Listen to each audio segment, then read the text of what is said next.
और देखिए भाजपा अध्यक्ष जेपी नड्डा की बैठक, होटल लोटस अनंता एलीट में बैठक। भाजपा प्रदेशाध्यक्ष सीपी जोशी ने साफा पहनाकर नड्डा का अभिनंदन किया है।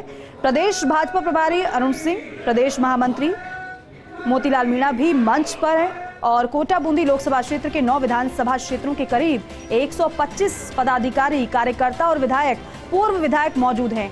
सांसद दुष्यंत सिंह भी बैठक में मौजूद हैं। तो देखिए किस तरह से स्वागत सत्कार भी हो गया है, शुरुआत भी हो गई है बैठक की, लेकिन मंथन कितना महत्वपूर्ण है ये जानते हैं। भंवर एस चारण मेरे सहयोगी हमारे साथ जुड़ रहे हैं। भंवर, क्योंकि ऐसा पहली बार तो नहीं हो रहा है कि जेपी नड्डा इस तरीके से बैठक ले रहे हो। हमने देखा है कि उदयपुर, जोधपुर में भी वो इस तरीके से मंथन कर चुके हैं, पदाधिकारियों के साथ बैठक कर चुके हैं। लेकिन अगर कोटा की बात करते हैं, हाड़ौती में हालांकि भारतीय जनता पार्टी को बढ़त मिली थी और कहा यह भी जाता है कि भारतीय जनता पार्टी मजबूत है, लेकिन यहां पर उस मजबूती को बरकरार रखने के लिए और इस बार प्रदर्शन को और बेहतर करने के लिए किस तरीके से वहां पर मंथन चल रहा है?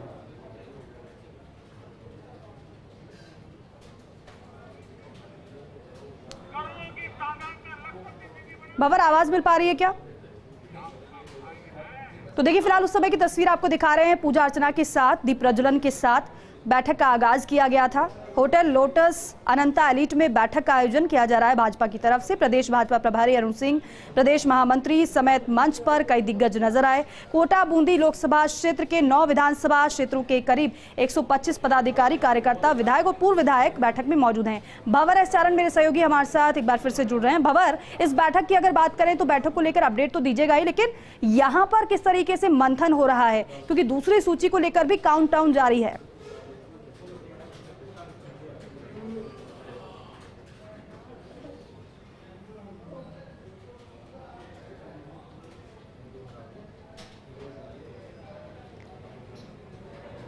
तो देखिए बैठक की ये तस्वीरें आपको दिखा रहे हैं। अरुण सिंह आपको नजर आ रहे हैं, सीपी जोशी, लेकिन इस बार बेहद अहम इसलिए भी हो जाता है क्योंकि फूक फूक कर भारतीय जनता पार्टी भी कदम रख रही है। दावे भी किए जा रहे हैं लगातार कि हम सरकार बना रहे हैं, लेकिन दूसरी तरफ गहन मंत्रणा भी चल रही है। दूसरी सूची के लिए भी लगातार मंथन किया जा रहा है। सीसी की भाजपा की बैठक होनी है और ये भी कयास लगाए जा रहे हैं कि भाजपा की दूसरी सूची भी जल्द आ सकती है। लेकिन उससे पहले आपने देखा कि जो 41 नामों की सूची सामने आई, किस तरीके से विरोध के स्वर देखने को मिले हैं। लेकिन अब जो अगली सूची आए उसमें ऐसा कुछ ना हो, उससे पहले इस तरीके से बैठक कर रहे हैं जेपी नड्डा।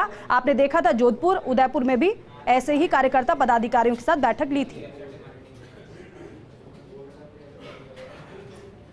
प्रदेश प्रभारी अरुण सिंह आज कोटा में है और राष्ट्रीय अध्यक्ष नड्डा के साथ अभी भी बैठक खत्म हुई है। सर, क्या कुछ संदेश कोटा संभाग के कार्यकर्ताओं को? नहीं, हर बूथ को जीतना है और राष्ट्रीय अध्यक्ष जी का आज प्रमुख कार्यकर्ताओं से संवाद हुआ, उनको मार्गदर्शन प्राप्त हुआ। और जो राजस्थान में स्थिति है वो भयावह है। राजस्थान में जनता चाहती है बदलाव और कांग्रेस का सुपड़ा साफ होगा और सभी कार्यकर्ताओं में बहुत उत्साह है। राष्ट्रीय अध्यक्ष जी ने जो उनको मंत्र दिया, हर बूथ को जीतना है, उस मंत्र को सब लोगों ने उसको नोट भी किया और हर बूथ हम जीतेंगे। सर, पहली लिस्ट में कोटा संभाग से एक भी सीट आई नहीं, कब तक प्रतीक्षा? दूसरी शीघ्र। प्रदेश प्रभारी अरुण सिंह से हमने आपकी बात कराई और उन्होंने यही कहा है कि बूथ से लेकर के और विधानसभा तक जीतने का लक्ष्य राष्ट्रीय अध्यक्ष जेपी नड्डा ने सभी कार्यकर्ताओं को दिया है। कैमरामैन आकाशदीप सिंह के साथ भंवर एस चारण, फर्स्ट इंडिया न्यूज़, कोटा। तो देखिए प्रभारी अरुण सिंह को आप सुन रहे थे। प्रदेश प्रभारी से खास बातचीत की भंवर एस चारण ने। हमारे साथ भंवर खुद जुड़ रहे हैं और साथ ही साथ उनका रुख करेंगे ही। लेकिन भंवर, आपने सवाल किया उनसे, अरुण सिंह से, तो उन्होंने एक बात बेहद महत्वपूर्ण कही है कि हर बूथ हम जीतेंगे, लेकिन हर बूथ को जीतने के लिए क्या रणनीति भाजपा बना रही है?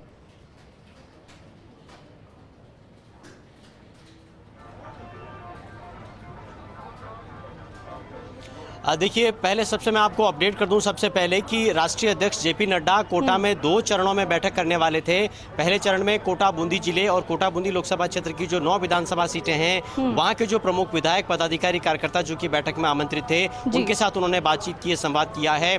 संवाद का पहला चरण समाप्त हो चुका है। अब दूसरा चरण लंच के बाद शुरू होगा, जब झालावाड़ और 12 लोकसभा क्षेत्र की जो 9 सीटें हैं वहां से जो कार्यकर्ता जुटे हैं, माफ कीजिए जो 8 सीटें हैं, वहां के जो कार्यकर्ता, पदाधिकारी और विधायक जुटे जुटे हैं उनके साथ वो बातचीत करेंगे। लेकिन इस बीच में आप तस्वीर देखिए, ये अभी अभी जो एग्जिट हुआ है पहले चरण की बैठक के बाद का, उसके बाद का नज़ारा है। अब लंच जो है वो यहाँ पर शुरू हुआ है और लंच के बाद कुछ देर बाद ही जो दूसरा चरण है, दूसरे चरण का जो संवाद है वो शुरू होगा। पहले चरण के संवाद में जो प्रमुख बातें हुई है उसके बारे में विधायक मदन दिलावर रामगंज मंडी से बीजेपी के विधायक इस वक्त तस्वीरों में नजर आ रहे हैं, उनसे आपको जोड़ने की कोशिश करेंगे। दिलावर साहब, पहला चरण समाप्त हो चुका है, तो राष्ट्रीय अध्यक्ष जी ने क्या कुछ संदेश दिया है, खासकर जो बूथ को लेकर के उन्होंने जोर देकर के बातें कही है? वही बताएंगे, राष्ट्रीय अध्यक्ष जी बताएंगे। लेकिन फिर भी आज कोटा संभाग के कार्यकर्ता और पदाधिकारी जुटे हैं, तो आपने क्या कुछ संदेश ग्रहण किया है उनके साथ बैठक? राष्ट्रीय अध्यक्ष जी बताएंगे। चलिए, तो मदन दिलावर जो आमतौर पर मुखर रहते हैं आज बहुत जी एक तरह से शांत हैं, बहुत नियंत्रण में हैं और कुछ भी बात करने को तैयार नहीं है। कह रहे हैं कि जो भी बातें हैं वो राष्ट्रीय अध्यक्ष से बताएंगे। आप बात करें कि पहला चरण तो हो गया है कि 2 चरणों में बैठक ही होने वाली है, अगर पहले चरण की जानना चाहें इसमें क्या मंत्रणा हुई है, क्या यहाँ जीत का मंत्र जेपी नड्डा की तरफ से दिया गया है कार्यकर्ताओं को, पदाधिकारियों को, विधायकों को, पूर्व विधायकों को?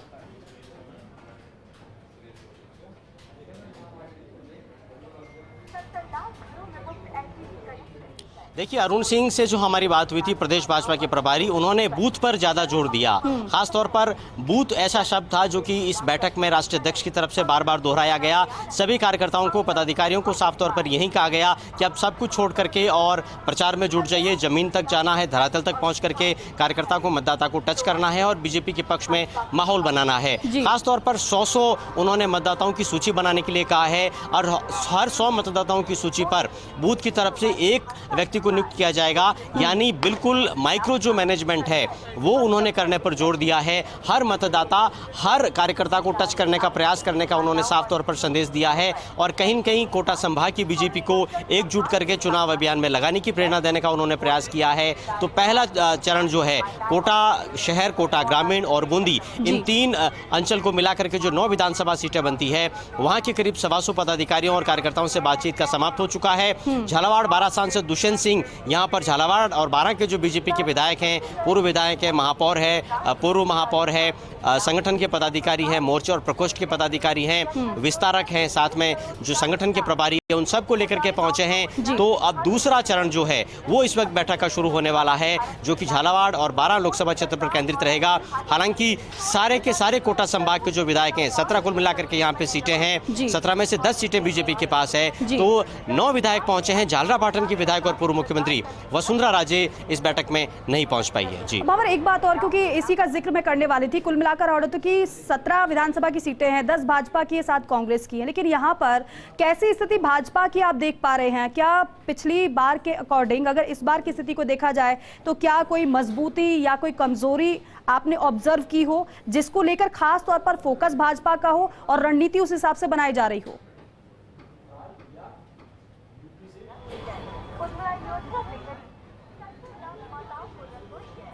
देखिए, भाजपा जाहिर तौर पर और साफ तौर पर बिल्कुल माइक्रो मैनेजमेंट कर रही है। बूथ पर उसका ध्यान केंद्रित है। पन्ना प्रमुख की पहले ही नियुक्तियां की जा चुकी है। पहले एक पन्ने में 60 नाम हुआ करते थे, अब एक पन्ने को आगे और पीछे यानी 30-30 जो नाम है उनका अलग अलग पन्ना प्रमुख बना दिया गया है। यानी कोशिश ये हो रही है कि माइक्रो मैनेजमेंट करके, सूक्ष्म से सूक्ष्म जो है मॉनिटरिंग करके और धरातल तक पहुंच करके हर कार्यकर्ता, मतदाता को टच किया जाए और बीजेपी के पक्ष में माहौल बनाने का प्रयास किया जाए। हाड़ौती को लेकर जो सवाल आपने पूछा है, देखिए हाड़ौती अंचल वो जगह है जो जनसंघ के जमाने से भाजपा का गढ़ रहा है। हालांकि कांग्रेस बीच बीच में इस गढ़ को भेजती रही है, लेकिन फिर भी मोटे तौर पर यहाँ का जो इतिहास है और खासकर जो चुनावी राजनीति का इतिहास है वो यहाँ पर बीजेपी को ज्यादा सूट करता है। 2013 की बात करें तो 17 में से 16 विधानसभा सीटें बीजेपी जीती और 2018 के विधानसभा चुनावों में जब यहाँ पर राजस्थान में राज कांग्रेस का बना तो भी 17 में से 10 सीटें बीजेपी के पास है। तो बीजेपी का इसीलिए हाड़ौती संभाग पर फोकस है। राष्ट्रीय अध्यक्ष यहाँ पर पहुंचे हैं और कोशिश यही है कि यहाँ की जो बीजेपी के लिए उर्वरा भूमि है उसको और ज्यादा बीजेपी के लिए उपजाऊ बनाया जाए और एक बड़ी जीत जो है वो हाड़ौती अंचल में बीजेपी लेकिन बाबर, इसके साथ ही साथ जो माइक्रो मैनेजमेंट की बात आप कर रहे हैं, माइक्रो मैनेजमेंट हो, पन्ना प्रमुख हो, बूथ के लिए अलग से स्ट्रैटेजी हो, ये भाजपा की मजबूती रही है और सबसे ज्यादा भाजपा का बूथ पर ही फोकस रहता है, क्योंकि नारा भी यही दिया जाता है, कोई भी बैठक हो जब दिग्गज पहुंचते हैं तो कहते हैं कि आपने बूथ जीता तो फिर चुनाव जीता।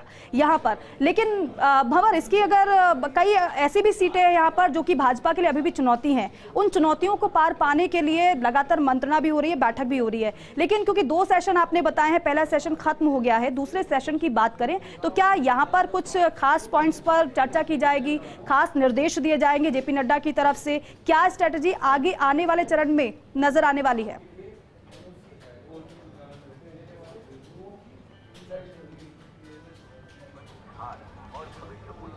देखिए, मैं इस बैठक को लेकर के 2 बातें आपके सामने साफ कर देना चाहता हूं। पहली बात तो यह है कि यहाँ पर कॉमन कार्यकर्ता के लिए ये बैठक ओपन टू ऑल नहीं है। यहाँ केवल जो वांछित कार्यकर्ता हैं, जो पहले से लिस्टेड हैं, मोटे तौर पर जो जिला संगठन है उनसे सूची मांगी गई है। इसके अलावा हायरार्की में कैटेगराइजेशन कर दिया गया है। विधायक, पूर्व विधायक, महापौर, पूर्व महापौर, मोर्चे और प्रकोष्ठ के पदाधिकारी, संगठन के प्रभारी, विस्तारक और विधानसभा के संयोजक, यही केवल वो लोग हैं जो कि वांछित हैं और अंदर मौजूद हैं। अंदर पहले चरण की बैठक के बाद जो सूत्रों से हमें जानकारी मिल पा रही है, बहुत ज्यादा कन्वर्सेशन नहीं हुआ है, संवाद बहुत ज्यादा नहीं हुआ है। कार्यकर्ताओं को, पदाधिकारियों को, विधायकों को ज्यादा कुछ सुना नहीं गया है। देखिए, कल्पना देवी विधायक हैं, कोटा की लाडपुरा से फिलहाल बैठक के बाद बाहर निकल रही हैं। कल्पना जी, क्या कुछ संदेश लेकर के जा रहे हैं? आज राष्ट्रीय अध्यक्ष जी कोटा में हैं। हम सबके लिए बहुत ही गर्व का विषय है कि हमारे राष्ट्रीय अध्यक्ष जेपी नड्डा जी कोटा पधारे हैं और हम सभी कार्यकर्ताओं के साथ उनका परिचय हुआ है और वो हमारा मार्गदर्शन करके जा रहे हैं। ये बहुत बड़ी बात है हम सबके लिए। चुनावी रणनीति के लिहाज से क्या कुछ मंत्र आज उन्होंने दिया है? उनका दौरा 4-5 बार बन नहीं पाया, प्रतीक्षा थी, आज बातचीत हो गई है, कोटा बूंदी का तो रिव्यू कर ही लिया उन्होंने। नहीं, ऐसा तो देखिए, भारतीय जनता पार्टी का कार्यकर्ता सिर्फ एक दिन काम नहीं करता है, लगातार 4 साल से हम काम करते आए हैं और रोज काम करते ही हैं। आखिरी सवाल, खासकर उन्होंने जो बूथ पर फोकस करने के लिए कहा है, ये कार्य आज का नहीं है। भारतीय जनता पार्टी का जो कार्यशैली है वो शुरू से ही हर बूथ पे ध्यान देके ही काम करते हुए आए हैं और आगे भी हम ऐसा ही करेंगे। कल्पना देवी लाडपुरा से विधायक हैं, उनसे हमने आपकी बात कराई। साफ तौर पर यही उनका कहना है कि बूथ पर केंद्रित करने के लिए उन्होंने कहा है और बीजेपी का कार्यकर्ता केवल चुनावी कार्यकर्ता नहीं होता, ऐसा कल्पना देवी का कहना है। लाडपुरा से बीजेपी की विधायक हैं, 5 साल बीजेपी का कार्यकर्ता काम करता है, काडर बेस पार्टी है और जो संगठन का काम निरंतर 5 साल तक चलता रहता है, उसी का उन्होंने रिव्यू किया है। और बूथ की मजबूती की बात कल्पना देवी कह रही है कि पहले से बूथ पर बीजेपी केंद्रित करती रही है, लेकिन खास तौर पर राष्ट्रीय अध्यक्ष का जो ये दौरा है उसमें मैं आपको फिर एक बार फिर से दोहरा करके बताना चाहता हूं कि उन्होंने बूथ मैनेजमेंट पर बहुत ज़्यादा बल दिया है और एक खास तौर पर हर 100 मतदाताओं की सूची पर उन्होंने बूथ की तरफ से 10 ऐसे व्यक्तियों को, ऐसे नेताओं को, कार्यकर्ताओं को नियुक्त करने के लिए कहा है जो कि हर 10 मतदाताओं पर बिल्कुल उनको कीनली वॉच करके, पैनी निगाह उन पर रख करके और उनको पूरी तरह से बीजेपी के पक्ष में मतदान करने के लिए प्रोत्साहित करने का प्रयास करेंगे। एक बार फिर से मैं आपको तस्वीरें दिखाने की कोशिश करूं तो देखिए, पहले चरण की बैठक के बाद जो कोटा बूंदी के नेता हैं, विधायक हैं, पूर्व विधायक हैं, पदाधिकारी हैं, प्रमुख कार्यकर्ता हैं, वो अब करीब करीब बाहर आ चुके हैं और उनका लंच शुरू हो चुका है। और दूसरे चरण की बैठक का जो दौर है, इस वक्त ये हमें सूचना मिली है कि वो शुरू हो चुका है। और एक बार फिर से मैं आपको ये बता दूं कि 12 और झालावाड़ जो जिले हैं उन पर दूसरे चरण की बैठक में बातचीत होने वाली है। प्रभुलाल सैनी इस वक्त हमको तस्वीरों में नजर आ रहे हैं, पूर्व मंत्री है, यहाँ लगातार सक्रियता बनाए हुए थे। तो प्रभुलाल जी, क्या कुछ मंत्र आज राष्ट्रीय अध्यक्ष जी नड्डा जी ने दिया है? ऐसी खबर है कि बूथ पर उन्होंने बूथ मैनेजमेंट पर खासतौर पर बल दिया है। सबसे बड़ा बल दिया है आज की बैठक में कि 23 तारीख को जो चुनाव होंगे नवंबर को, उसमें पूरे कार्यकर्ता कटिबद्ध होकर राजस्थान में 2/3 मेजोरिटी से भारतीय जनता पार्टी जीते और हाडोती संभाग की जो सीटें हैं 17, उसमें एक बार फिर से भाजपा का परचम लहराए। इन विषयों को लेकर चर्चा हुई है और कार्यकर्ताओं को पार्टी की रीति नीति और सिद्धांत को ध्यान में रखते हुए आम मतदाता से संपर्क करके पार्टी को जिताना है। हाड़ौती वैसे प्रभुलाल जी बीजेपी के लिए तो उर्वरक जमीन रही है, यहाँ हमेशा से आंकड़े बीजेपी के पक्ष में रहते आए हैं। इस वक्त भी बीजेपी 17 में से 10 सीटों पर काबिज है। इस आलोक में राष्ट्रीय अध्यक्ष जी ने क्या कुछ खास? नहीं, देखिए, राजस्थान में सबसे ज़्यादा प्रभावशाली एरिया हमारा हाडौती है, जहाँ भारतीय जनता पार्टी चुनाव जीती है और अब की बार एक बार फिर से